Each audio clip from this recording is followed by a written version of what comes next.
right, guys, welcome to a brand new episode of SideQuest Podcast. Listen in and level up. I have a great episode for you today, but first, as always, let's get through the show notes. If you're not following the Facebook page, head over to Facebook, type SideQuest Fitness into the search bar, and like the page. There, you're going to get updates on podcast episodes, articles when they get posted, and you're going to get a brand new taco recipe every Tuesday for taco camp. Plus lots of other shenanigans and nerd talk throughout the week, so make sure you head over to Facebook. You can follow me on Instagram. My handle is SideQuestFM. If you want to see some cool videos and random stuff on Instagram as well, you can follow me on Instagram. Same handle, SideQuestFM. Or follow me on Snapchat, SideQuestFit. Follow me there. Send me your questions. I want to get all the questions from you, help you as much as I can on your fitness journey or your journey in life, whatever it may be. But head over to Snapchat, SideQuestFit. Follow me there. You get a little more personal, in-depth look at the shenanigans I get into throughout every day. But I do love getting questions from the community, so please send them out to me.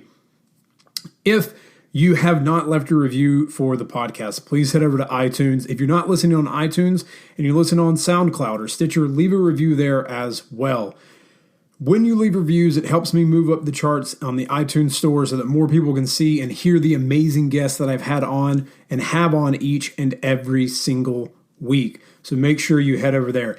And don't forget, if you haven't picked up your copy of the 7 Principles of Fat Loss, head over to sidequestfitness.com/7 principles, and you can pick up your copy of the 7 Principles of Fat Loss. These are the same 7 principles I follow each and every day and teach my clients to help them shred away more body fat, unlock heroic strength, and just look better naked. So if you want to unlock strength or just look better naked in the mirror, head over again, grab those 7 principles of fat loss, and start following those today.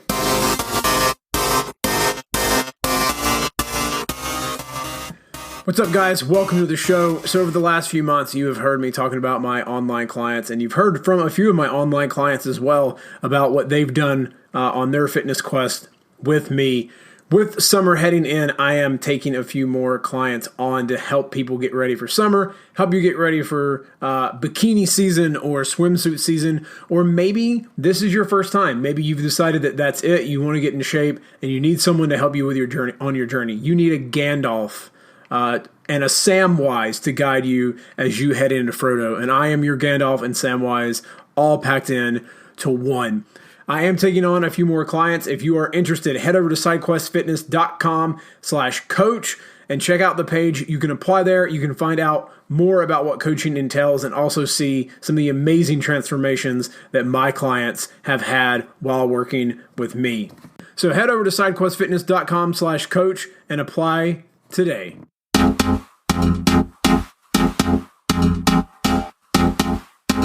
All right, guys, welcome to the show. I have a great guest for you today. Again, I'm recording this intro on the road, so apologies for the crap-tastic quality, but that's what I get when I'm an idiot and walk out without my computer charger and my microphone. Genius. Anyways, I have a great guest, the one and the only Jordan Grahm. If you've not heard of Jordan's story, he was on The Biggest Loser, helped out with that behind the scenes, but also got to tell his story there, and just told his story on bodybuilding.com with an amazing, amazing video that brought me to tears. He almost died in a car accident, had given up on living, just didn't want to live anymore after his mom died, and realized through that accident that he needed to get his life in order. So he's going to tell his story. He's lost over 200 pounds, kept it off, become a trainer, and has now helped people, all over the world and in Southern California get in shape and understand the power that fitness can have in their lives.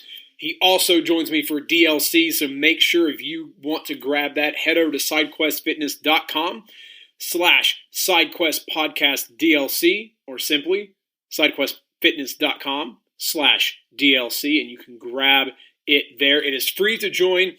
Just leave your email address and I'll send you DLC episodes along with podcast episodes every single Monday. Jordan and I have a great time on the DLC, and it's free. I'm not EA. I'm not Ubisoft. I'm not using microtransactions or asking you to pay like other podcast people might with bonus content. It's absolutely free content. Head over sidequestfitness.com/DLC and grab the DLC episodes that are going to come out every single Monday. Now let's get into the show. Step up and you gotta get it fitness. Host Rob at the moment and the quest is you gotta check it and wreck it. You're breaking personal records and with the help of the guests you won't be guessing on the lessons. That's a +5 fierce. Got a low-key band right here. You wanna meet him, there's no better way to greet him than to strike a boss pose. Take a look into the mirror. All right, guys, welcome to the show. I have a great guest for you today. He has an amazing story. Bodybuilding.com recently did a big expose on him, almost like a 12-minute long video going over his weight loss transformation. And it hit me in the gut, in the heart. It got me right in the feels, as the cool kids say.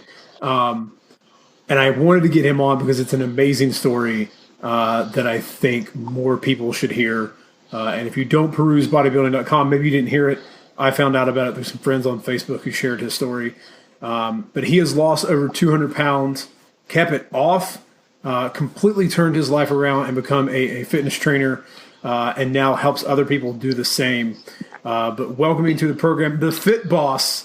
And when I say the Fit Boss, I immediately think of the old school wrestler in the police outfit, coming in, hitting people with his billy club. So I feel like he comes in, hits you in the billy club over the head, gets you in shape. But the one and the only Jordan Grahm. Jordan, welcome to the show. Thank you, Robbie. Thank you. I actually loved that wrestler. That was one of my favorites. Oh yeah, the Boss Man, right? The Boss Man. That's right, the Boss Man. I was gonna let that go. See maybe if you caught that. Oh yeah. Maybe we can geek out on that for just a little bit. Were you a WCW guy or a WWF guy? I was more WWF. More WWF. Yeah. Right. Everyone's got their side, right? The thing is it's weird. My parents wouldn't allow me to watch WWF because I guess it was not as kid friendly. Not that wrestling is super kid friendly anyways, but maybe it was the language. Because WCW, they really tried their best not to use if they used language, it was damn, that was it. There was nothing else like that. It was all WCW with us, and I think also because my parents grew up watching WCW, so they were big Ric Flair fans and Sting, baby, that was my boy. Oh yeah. I mean, and those legends. I mean, no matter if you're a WWF guy, you still gotta love Ric Flair. You gotta love Sting. Yeah. And then I don't. WWF had a lot. I mean, they had Stone Cold drinking beer and flipping people off, and as a kid, I'm watching that. I'm like, oh, that guy's cool, man. I think that may have been it that my parents just did when we watching Steve Austin. Yeah. But yeah, it was an interesting time period, and I don't really watch a lot of wrestling now. I hear there's some good things going on now. Do you still watch it? I haven't watched it in a long time, and about a month ago, a client of mine invited me to a WWE, I guess it's now, wrestling match at the Staples Center. So I went, and it was really entertaining. I didn't know what to expect. None of the people I knew, obviously at this point, wrestle anymore. Big Show did come out and socked someone in the face, so that was cool. But that was and he's lost a lot of weight too. I mean, he's still a big boy. He's he looked 7'4", right? Yeah, and I think he was 600 pounds at one point. So he's definitely. I mean, he's still not a lightweight guy, but he looked like he was more lean. He had a bicep vein going. I was impressed. I was impressed. Dude, I got to be impressed with Vince McMahon. The dude's in his 60s, and he's jacked. Oh yeah, ridiculous. Yeah, if I can get to that level before 60, I'd be stoked. By 60, absolutely, absolutely. So Jordan, I want you to tell everyone a little about your story. I know it's you really went into a lot of detail with bodybuilding.com, and please feel free to take your time and tell your story. Yeah, to be impactful. But I say this to people sometimes, is that I feel like I was okay. I'm going to say this the best way possible. I was fat, but I wasn't that fat, and I use that saying that I was a big kid, but I wasn't a big kid. So for me, it didn't feel like I needed to really lose weight. Like there was always a number in my mind, and once I hit that number, I was like, oh God, now I feel like I am where I don't want to be. But I know you struggled with it your whole life, which is what a lot of people do. So if you could sort of go into your story about, your struggles and really what happened that sort of set you off the deep end. Yeah, well, my whole life, I always remember just being a big kid. I was taller and I was just bigger than most of the kids my age. At some point, I think I skipped a grade as well. So I was with people who were older than me and I was still bigger. So, my whole life I was kind of just the chubbier, heftier kid, let's say. And kids are pretty mean. They tease and it just becomes kind of part of your identity. And basically, without going into too many details, I was about 9 years old. My parents got divorced, and that I think I blame myself, which I think a lot of young people do. There's definitely no good reason for that at all, but we just do it. And then I just kept gaining weight. So by the time I was 13, I was 5'9". I was 290 pounds entering high school as a freshman. And when I got to the high school I went to, the football coach saw me there filling out some paperwork. He said, are you a student here? I said, no, I still have to take the entrance exam, whatever, and get placed and accepted into the school. He said, oh, don't worry about it. You're going to be on my team. How old are you? 13? Okay, good. All right. So I was a big, 13 years old, 5'9", 290. I was the biggest 13-year-old there. But I was not a good big, let's say. I didn't really have much strength. I was just heavy, just fat. But the coach didn't care. He said, we're going to work on it. You're going to start strength training. You're going to start. I had never played any football in my life. I was unathletic. I didn't know the rules of football. In fact, I played a couple games without knowing all the rules. So I did some things you're not supposed to do. And the refs had just assumed, the coaches should have gone over all the rules with you. So, I didn't know I'm not allowed to hit the center when his head's down. I'm sorry about that. Like, sorry, bro. So, I started enjoying it because it was a place where I was actually training. I was running, which was terrible for me, but I did it anyway. He had us start lifting some weights. I actually, after my first freshman year playing football, during the summer, I really wanted to get better. So I actually worked out with a buddy of mine, his uncle, who had been like a star football player at our school. He took a few of us and said, during the summer, I'm going to take you to the gym. I'm going to take you to the stadium or the bleachers, whatever, run the bleachers, do some drills. And I got really into it. And it felt like, okay, now there's like a place where even though I'm big, I kind of belong. After that summer, basically the next year, in January, out of nowhere, my mom suddenly died. She was on vacation with my brother, and I didn't get a phone call. I remember I came home and everyone was being really nice to me. And I was like, what's going on? And, they sat me down and told me what happened. And I just didn't believe it. I was like, no, that didn't happen. She's coming back. She was going to be here in time for my birthday. It was like 3 weeks before my birthday.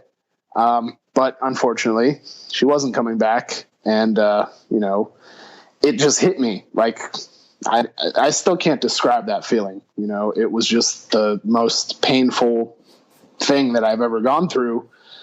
And at that point, I just really just kind of said, F it, for lack of a better term.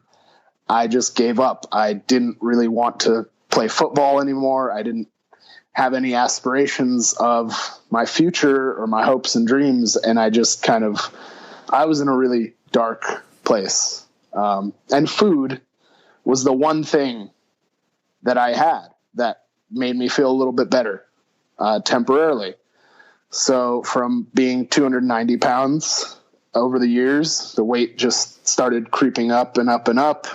I was eating myself to an early grave, and that was okay with me, unfortunately.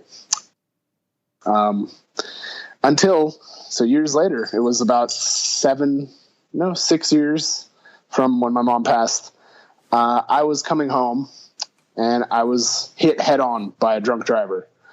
And I was actually scheduled to get rid of the car the next day, so I had it all stripped of all the cool mods and accessories and whatnot. But my airbag was disconnected for a whole week until the night of the crash. So the night of the crash, I went to my buddy's house to take off all the stuff. And right before I left, he said, "Hey man, your airbag, your light is on. Let's check it out." And it was just not plugged in. So there's like a little plug in the steering wheel that you plug in the airbag. It was just unplugged. So he plugged it in. He reset it with the computer. He sent me on my way. I drove around the canyons kind of like a schmuck for a few hours because I was going to get rid of the car. And then on my way home, on a road I take every time to get home, car just comes straight at me, hits me head on. So the airbag came out. My car was demolished, completely totaled. I had a separated shoulder, broken wrist, and, I had to go to the hospital. The first thing I said when I got out of the car, when I climbed out the passenger side, all 400 plus pounds of me, I was really mad because I was going to trade the car in tomorrow. And like people who got to the scene were like, "Dude, like who cares? Like you look at your car, you're alive." And I saw, okay, I had burns from the airbag and all that.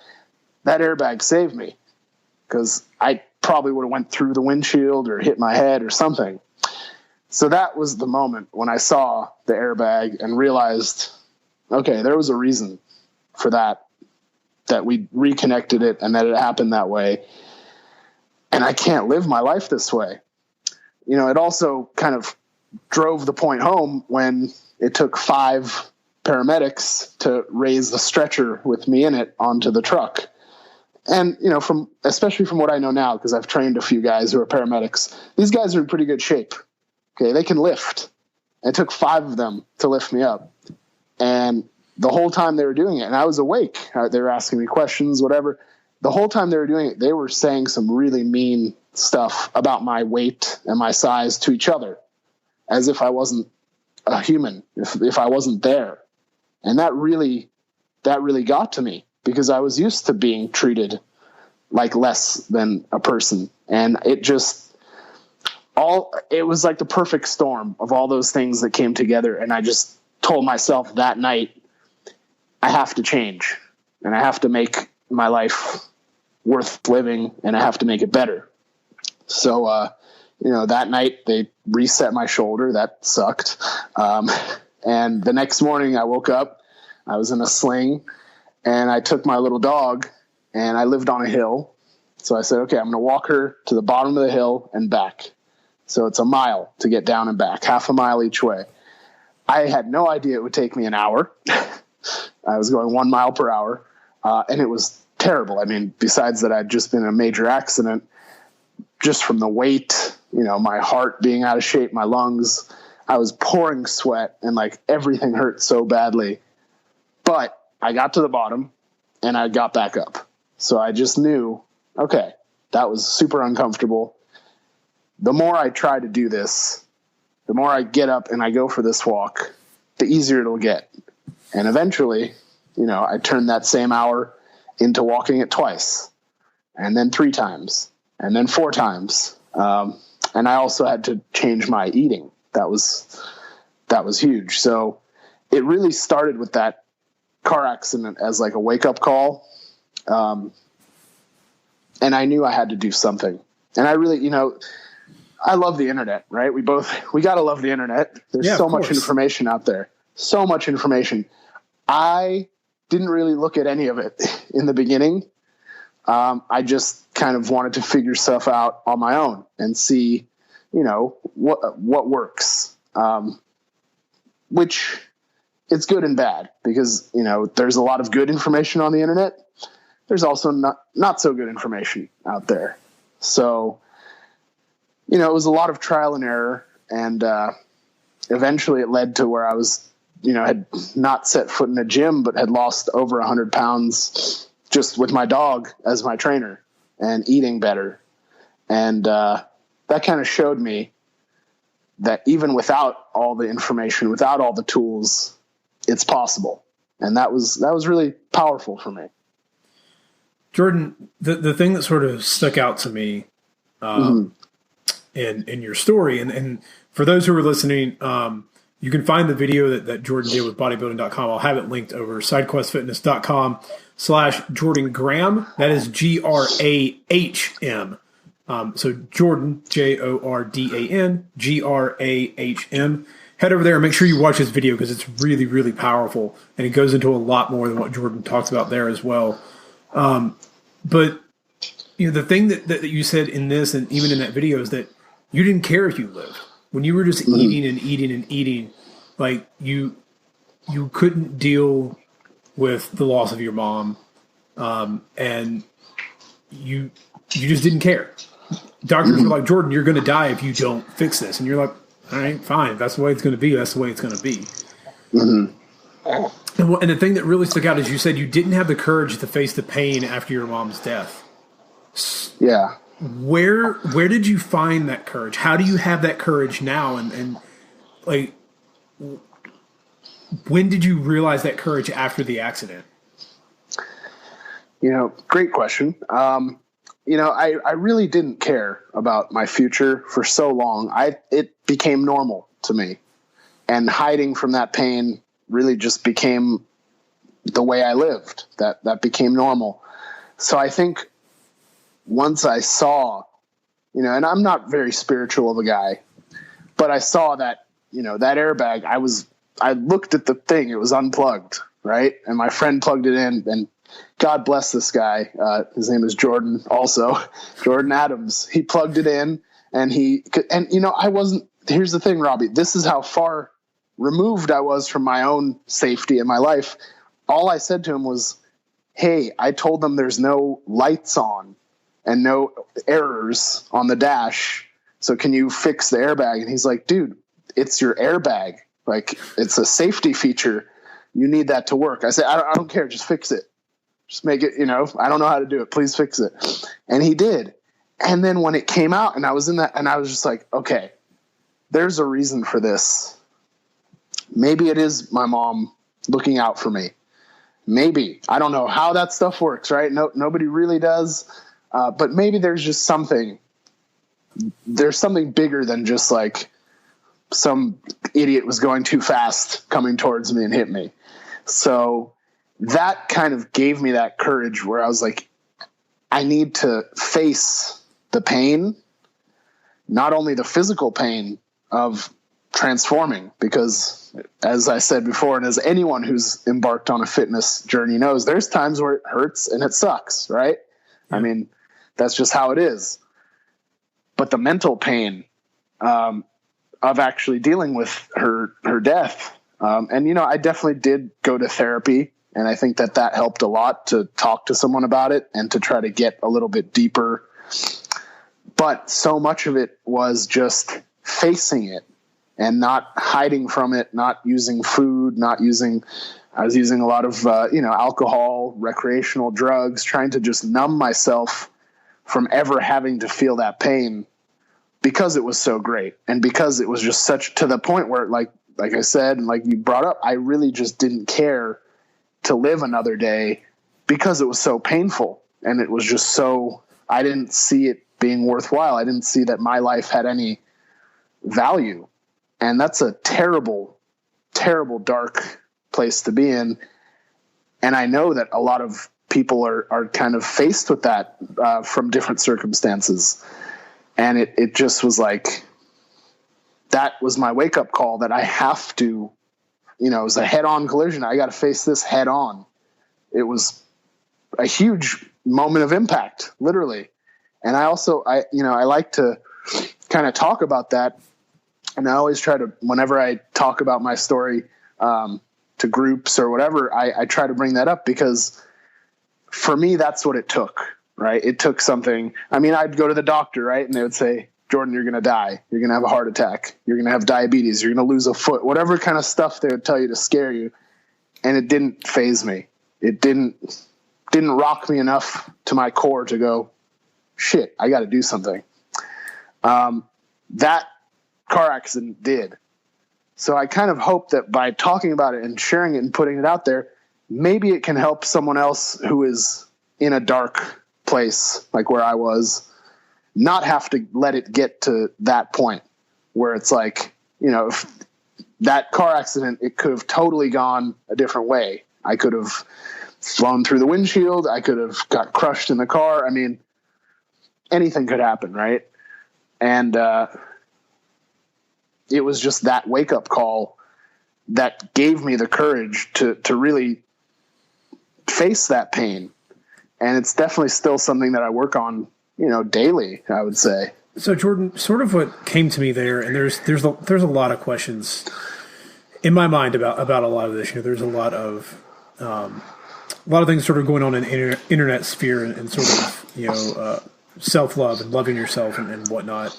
And we could go into that if you want, but I think what really stuck out to me there is that you said, you didn't care if you died at all. And in that moment, you could have died had that airbag not deployed.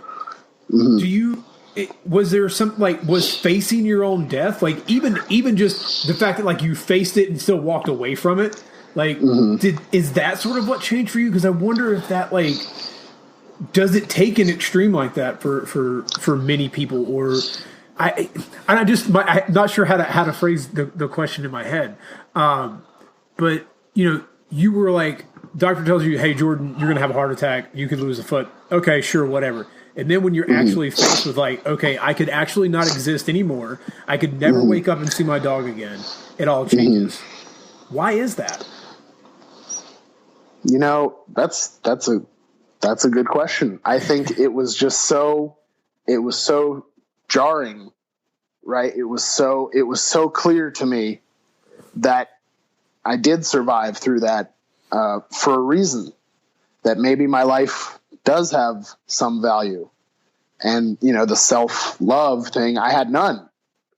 And I was like, you know what? That's not what my mom taught me.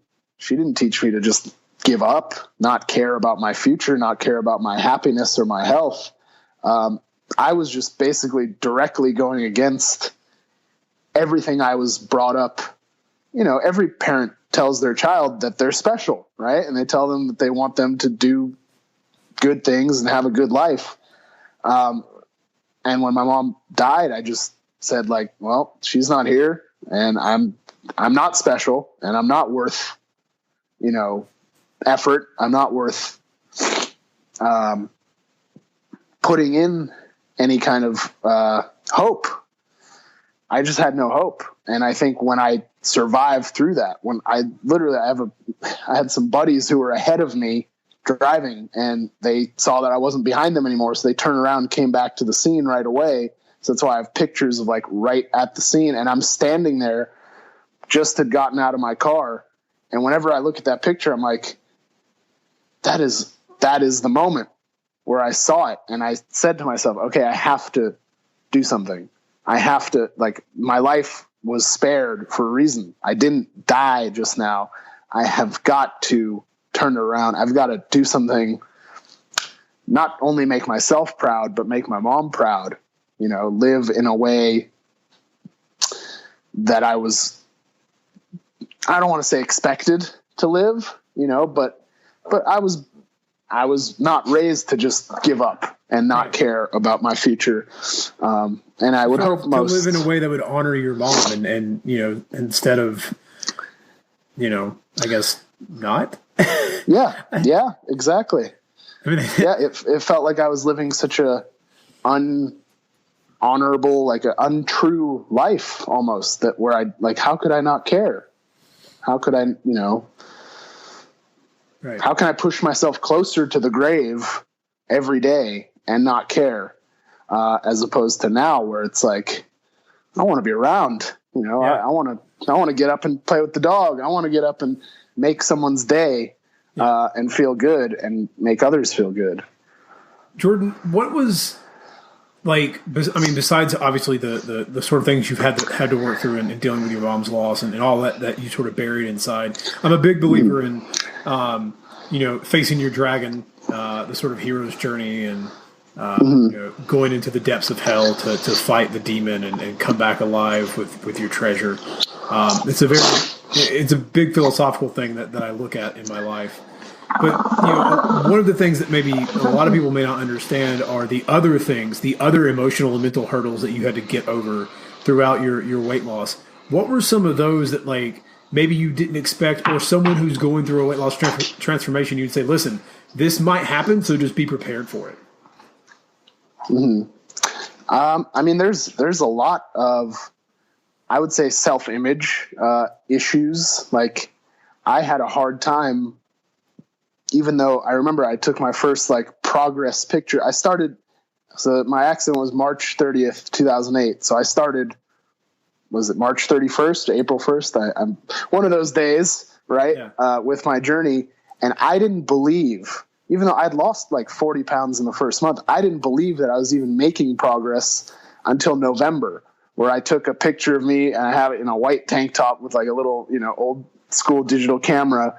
And I have a kind of like an upset look on my face because I was like I'm like, shit, here's my progress. This is like the first actual progress photo. And I didn't see any change, even though I was down so much in weight and I was able to do things. And I think that gets to a lot of folks when they're starting a journey or, kind of keep going. Maybe the change is not as rapid as we would want, or we're not seeing as big of a, it was like, man, I've been busting my ass from the end of March till November.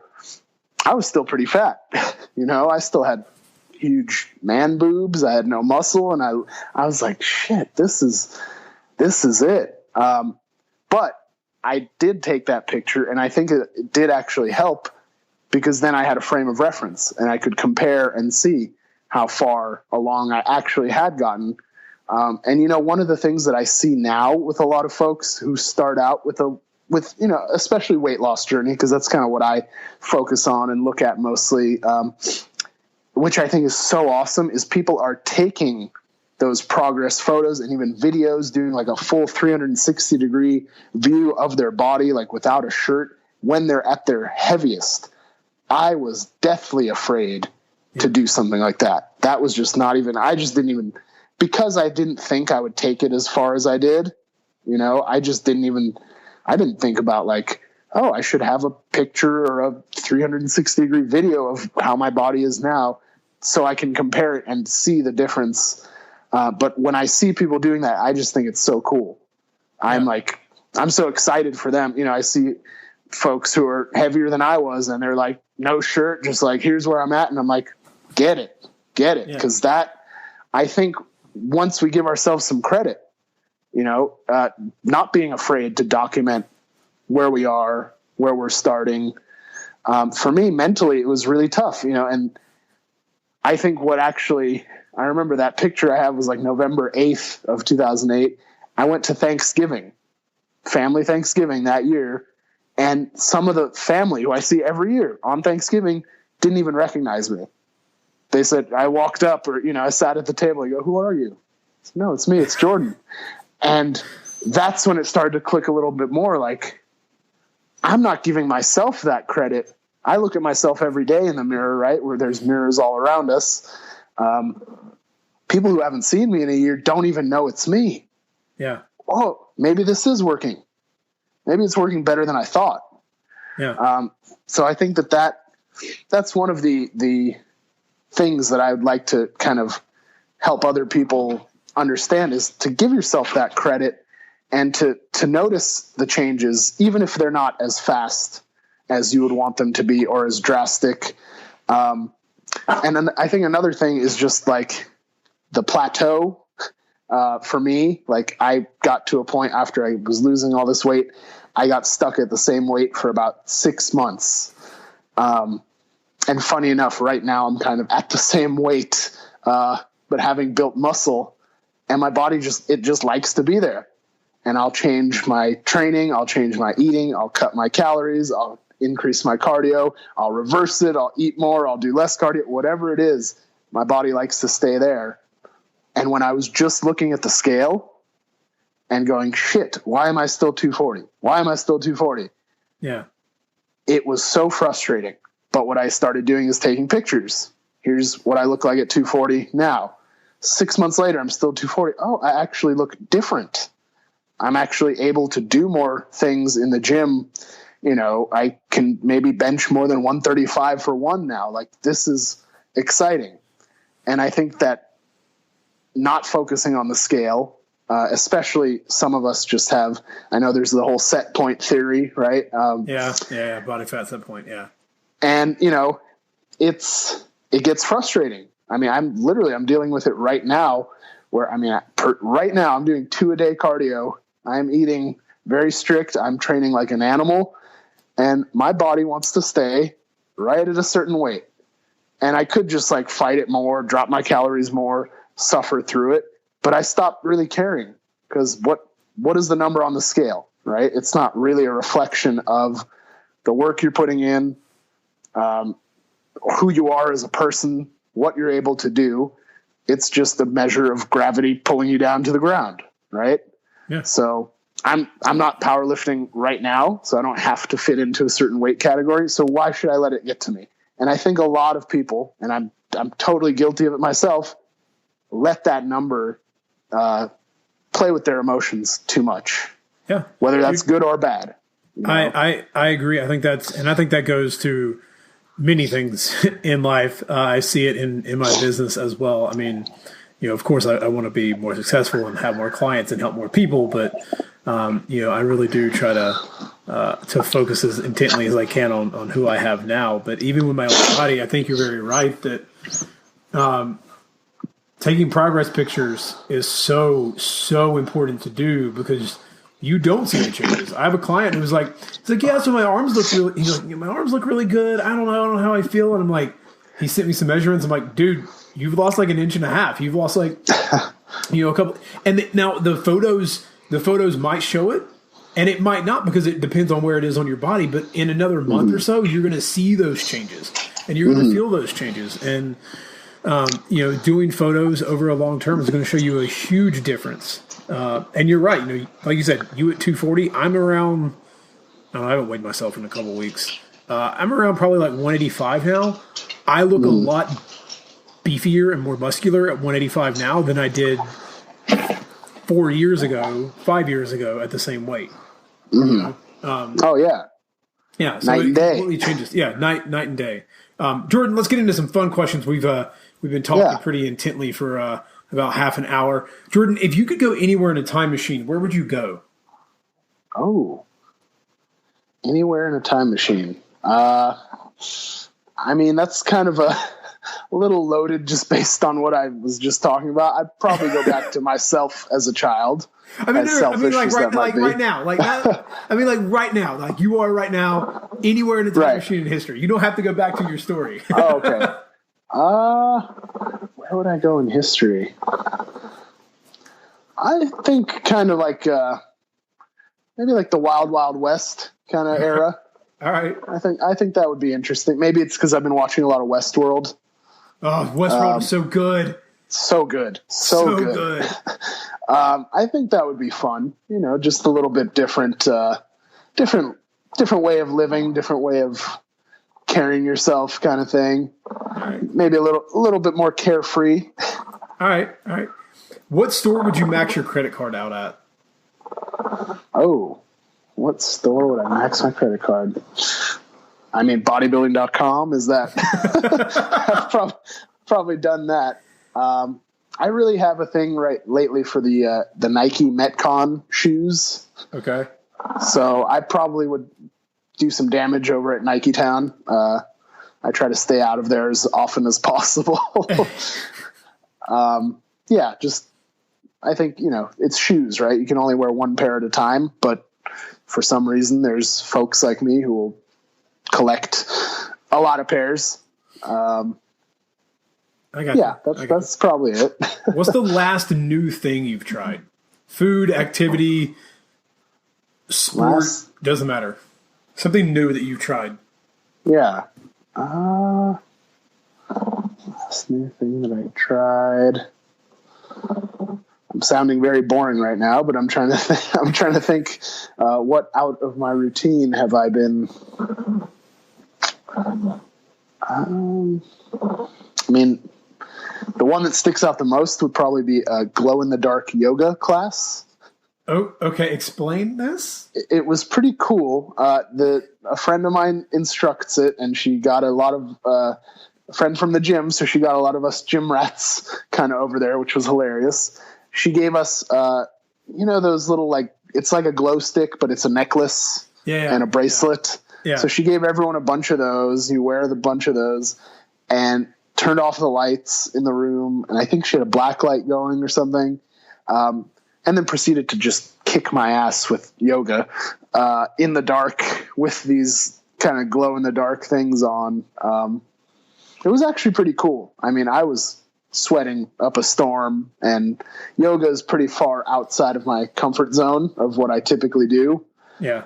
But afterwards I felt really good and I had a lot of fun. So it was a cool experience. She called it Gloga, right? I mean, why wouldn't you call it that? Gloga sounds like some weird monster that like Godzilla took on. Right. It's probably, it's got to be something kind of hefty, like a big. It's not a moth, right? But it's something. Something. Some kind of monster. Or Gloga is some like robot, like some like weird robot version of like Goku and like someone else mixed together. Where it's, I could see that. I could see that. That's probably the last new thing that I tried that really sticks out. All right. And you train at the Mecca, right? At the. I do. Yes. All right. That's it is a great experience to go to Gold's Gym in Venice Beach, just to be around the people that are there and to be there when Arnold comes in and just stare at the biceps as the sun radiates and shines off those glorious peaks. Absolutely. It's such an interesting place to train. What do you enjoy most about that atmosphere? You know, it's funny. A good friend of mine dubbed it the Muscle Zoo, and he's so right. He's like he's like spot on. I mean, you know, you get every kind of person walks through those doors and trains there. But what I do really like is the atmosphere. It's very. I think a lot of people, and especially I, probably in the beginning would have been intimidated. But once you actually like talk to any of the people in there. They're so welcoming. They're so like caring about not just their journeys, which a lot of them are on, you know, like you said, Arnold's there. I mean, top level pros, athletes, everyone's there. So they're doing their thing, but they're actually very supportive of others. I did a powerlifting contest about 10 months after I had my excess skin removal surgery. And I had a buddy of mine who he was a trainer there, prepare me for the meet. So he just said, "Hey man, I want you to do this. I think you should do powerlifting. I'll coach you for it. I'll, you know, put your whole training and eating program together. I'll be your handler." He's an Olympic weightlifter, so it was a little bit different for him, but he did it all for free out of the kindness of his heart. And we just had such a good time. And it was like something like that, you know, that just brought me, I don't think that happens at very many other gyms. I'm not sure. One thing I thought that was pretty cool is, you know, towards the end of my preparation, I was training, I think for the last 2 weeks, like in my little singlet, just to make, you know, you gotta practice how you play. Right. Yeah. And, a couple weeks after I did the meet, Charles Glass, who's like a legendary bodybuilding trainer, comes up to me and goes, "Hey man, how'd you do at your competition?" And I was just like, "What? Like, how do you even know?" He's like, "Oh, I saw you training in your singlet all the time." And he talked to me that I didn't know he had bench pressed like 500 pounds in competition, and he had done powerlifting before bodybuilding. And I mean, this is a guy who has trained multiple Mr. Olympias and is just like one of the top level trainers. And he was just like, you know, we were just shooting the shit about powerlifting for 15 minutes. Yeah. And I just thought it was so cool, you know, like that's what I love about that environment, that everyone there is just so, they're not just about themselves, about their own journey. They're interested in others. I've brought people there who, you know, at first thought, oh, it's really going to be like intimidating, and they loved it. They want to come back all the time. So it's definitely a special place. It's a great place to train. Really enjoyed the few days that I got to hang out there. So Jordan, now you're coaching, you're training, you've had this transformation, you've kept the weight off, and you're training people now, and spreading what you've learned and what you've discovered of yourself. But you're even doing motivational speaking. What was that like the first time that like someone asked you to do it and you got on stage? How intimidated were you of that? Oh man, it was really humbling. It was a tough crowd, the first one that I did. But it was really cool. It just was really, it was exciting to me to be able to do it. But I remember, and they actually filmed. So basically they had a version of one of my videos of my transformation that they edited a little bit, and put together, and they showed it to the group while I was sitting at the very back of the room. So they had a guy with a camera on me while I was sitting there watching my video with everyone. And then walking up to the front after the video was over and then giving a talk. And I was sweating buckets in my suit, right? And it was a group of college baseball umpires. So I want to say the room was 99.99% men who had been sitting in a room for a long time.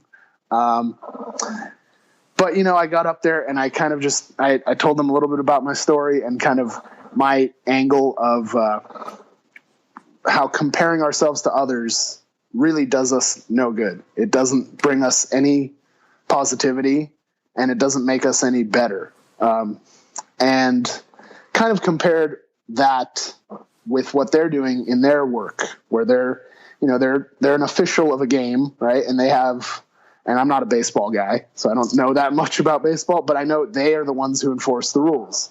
So they can't look at what other people are doing and compare their performance, the games they get to do or whatever.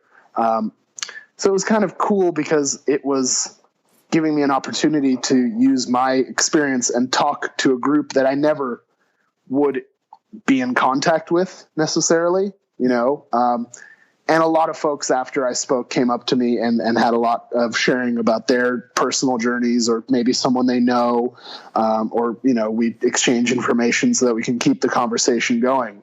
So it's really a humbling experience for me. And then I was working for about 2 years at a fitness resort in Malibu. It was beautiful. Unfortunately, they have since closed down.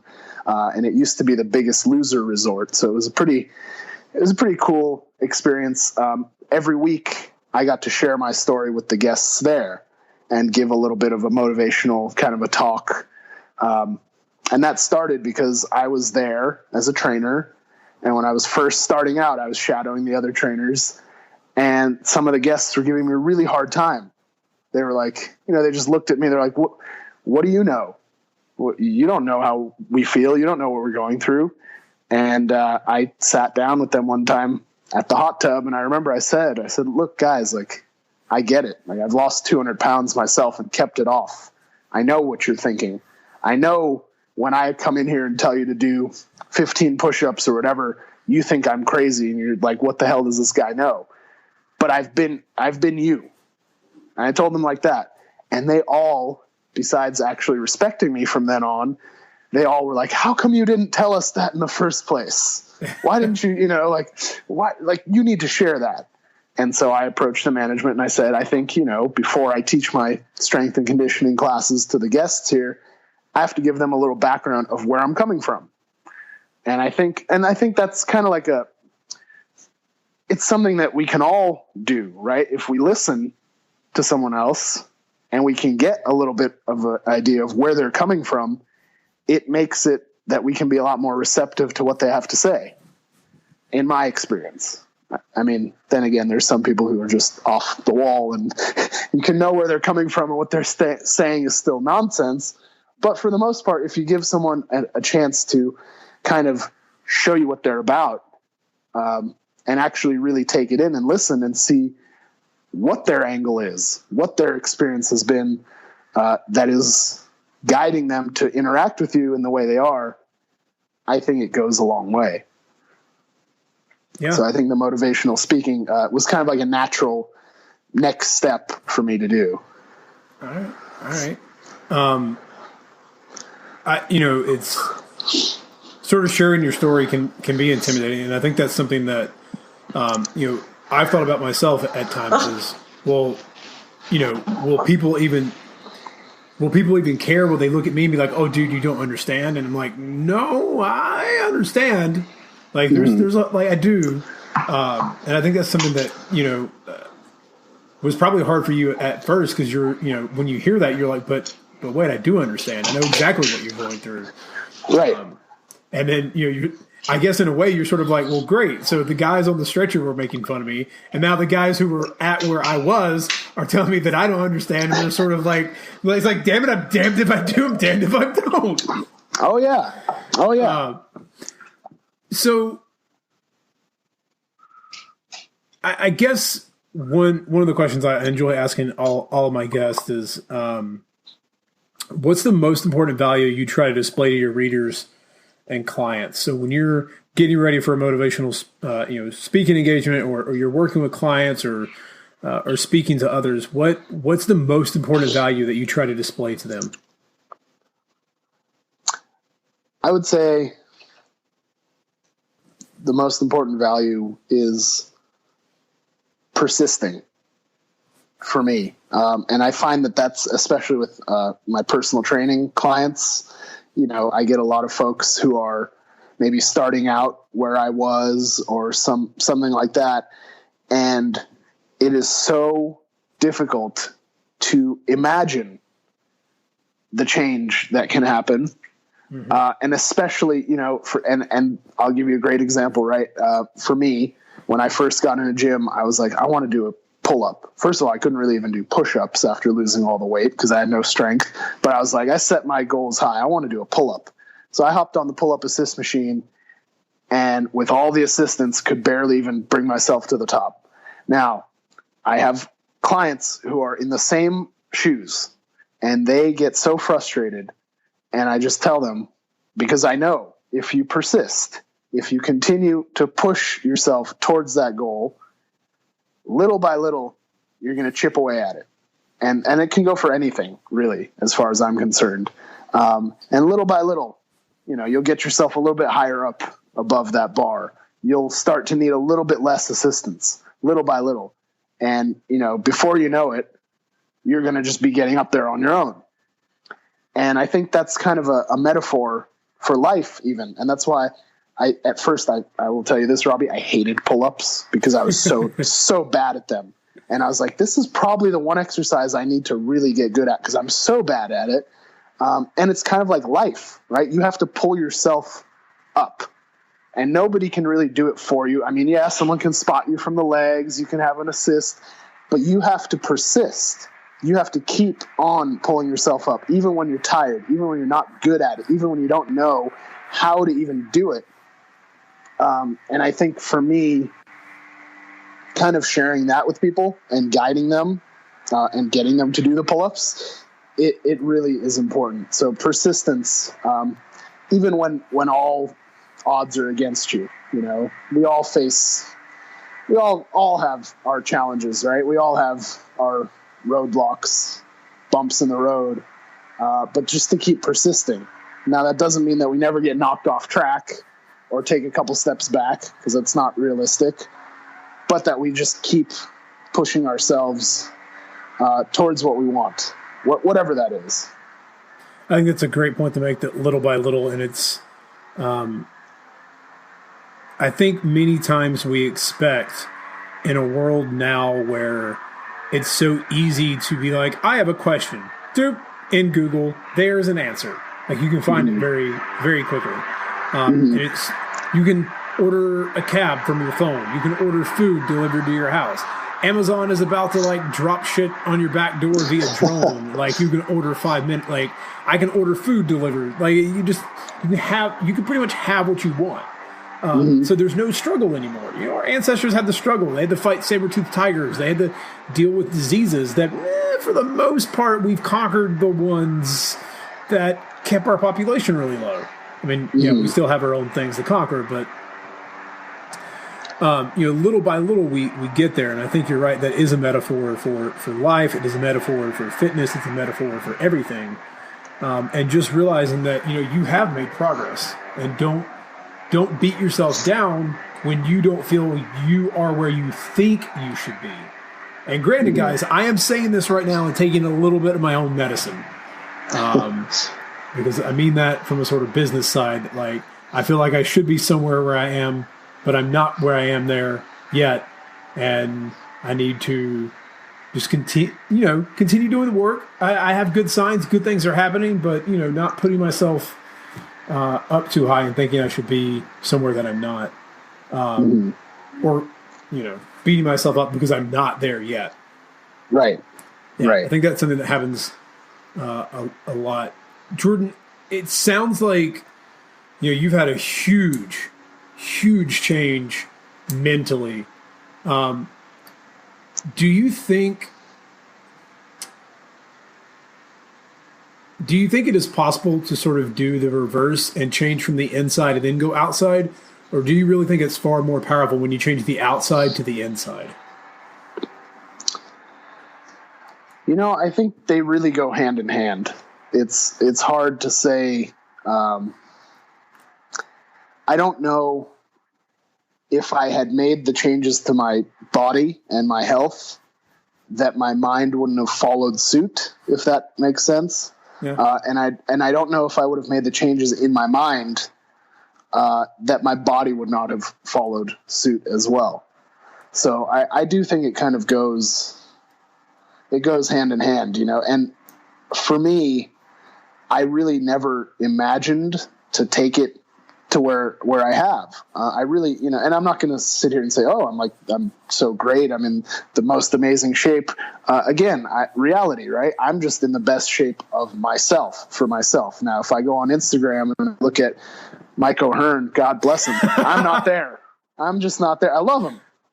He spots me every now and then and just makes fun of me, but I'm not there, right? But I can't be mad that I'm not there. I'm not going to get upset about it, because especially when I first started this whole journey with health and fitness in particular, my main goal was just don't die by 30 because of preventable shit that you can fix. And I just turned 30 last month. I'm still here. Happy birthday. Thank you.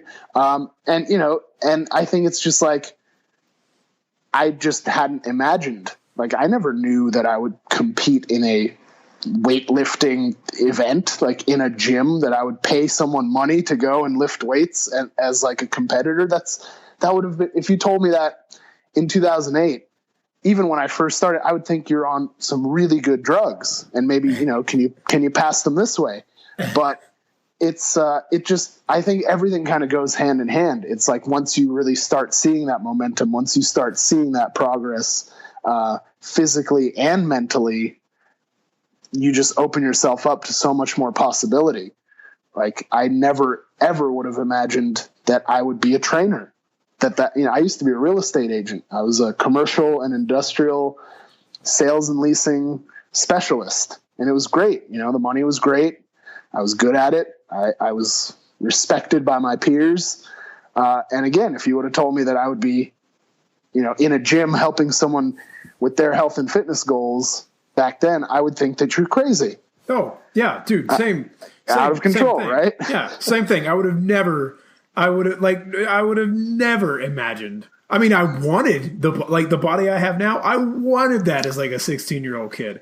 I wished, but I told myself it was impossible. Your dad's fat. Your aunt's fat. Your grandmother was fat once and then lost some weight, like after a crazy illness thing. And like, everyone else in your family is chunky. You might as well just accept it. You're going to be a chunky person the rest of your life. Like, yeah, yep. No, I totally understand. So last question, and then I'll let you sort of tell people where they can find you. And okay. I know we're gonna. It might get a little touchy. Might take a minute for you to think, but it's one of my favorite questions to ask. And I think with your story, it would be I really would love to know. Jordan, if you could write a note to your younger self, what would you say in only 2 words?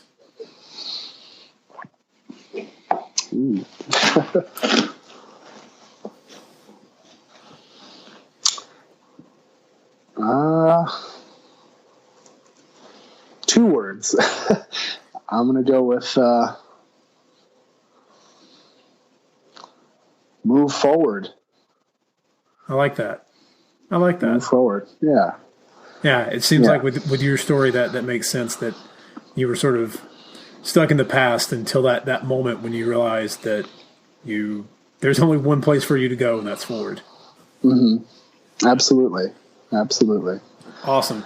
Well, Jordan, I've enjoyed chatting. If people want to know more about you, again, guys, please, to see the video, to really get deep into Jordan's story. We got deep, and it's a short video. But there's some string instruments that happen, pulls on your heartstrings a little bit, and some pictures so you can actually see Jordan in the past. Head over to sidequestfitness.com/Jordan Grahm, Grahm, or just go to sidequestfitness.com/podcast, and you can find his episode and head over there and watch the video. So, Jordan, if people want to know more about you, where can they find you online?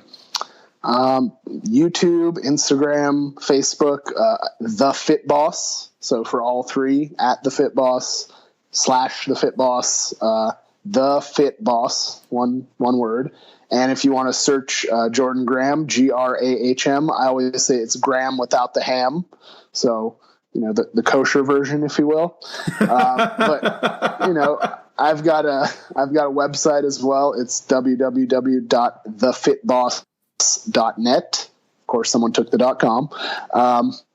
But yeah, and I really love helping out if anyone has any questions. So I receive quite a bit of email, especially after this video went up, of a lot of people just looking for some answers, maybe looking for some encouragement. And for me, it's like the coolest thing to, aside from the people I can help hands-on, to help people around the world just with their journey. And I want everyone to be able to have this kind of second opportunity of life that I've had, and to just feel good. For me, that's the most rewarding thing. It's the most rewarding thing I can think of, really. Awesome. As you were talking, for some reason, I think it was Henry Rollins who once said it, and this is something that I think many people do, and we do it in not just in like our health and fitness or whatever, but in many different veins in life. You spend a period of your life like fucking things up, and then you spend another period of your life cleaning all the shit up that you fucked up. I'm basically paraphrasing and adding a little bit more words. I feel like that's exactly how Henry Rollins would put it. Like for me, I sort of fucked around in my 20s and didn't really take care of myself, and am now sort of trying to make better of that. So yeah. Oh yeah. I think that's something that that just sort of came to mind when you were talking there at the end. So guys, please go head over and check out Jordan, thefitboss.com, and for everything else, head over and grab the links in the show notes as well. Jordan, thank you so much for coming on, man. Thank you, man. Thefitboss.net. Sorry. Fitboss.net. Yes. .net. NET. Thank you so much for having me, Robbie. This has been awesome, man. Step up and you gotta get it fitness. Host Rob at the moment, and the quest is you gotta check it and wreck it. You're breaking personal records, and with the help of the guests, you won't be guessing on the lessons. That's a +5 fierce. Got a low-key band right here. You wanna meet him, there's no better way to greet him than to strike a boss pose. Take a look into the mirror.